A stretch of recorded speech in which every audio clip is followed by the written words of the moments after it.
In this video, I'll show you how to replace the battery inside your key fob of your Hyundai, if it looks exactly like this one.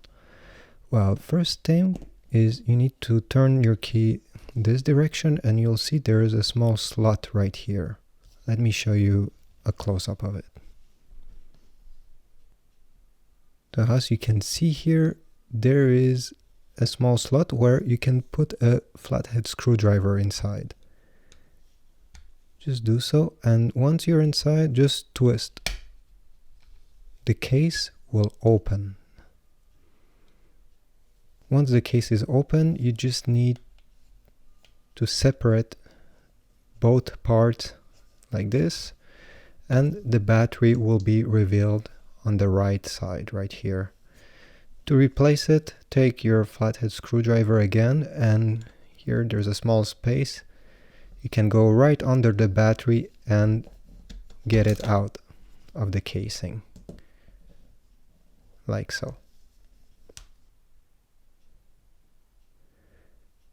This key fob takes a CR2032 3 volts battery. You can check the link in the description if you want to know where you can find one. Placing the battery is really easy. You need to put the positive side, which is the side with the small plus symbol, facing downwards. Insert the battery back. It should be really easy. And then once you're done, you'll need to clip the case back. Make sure all the sides are clipped.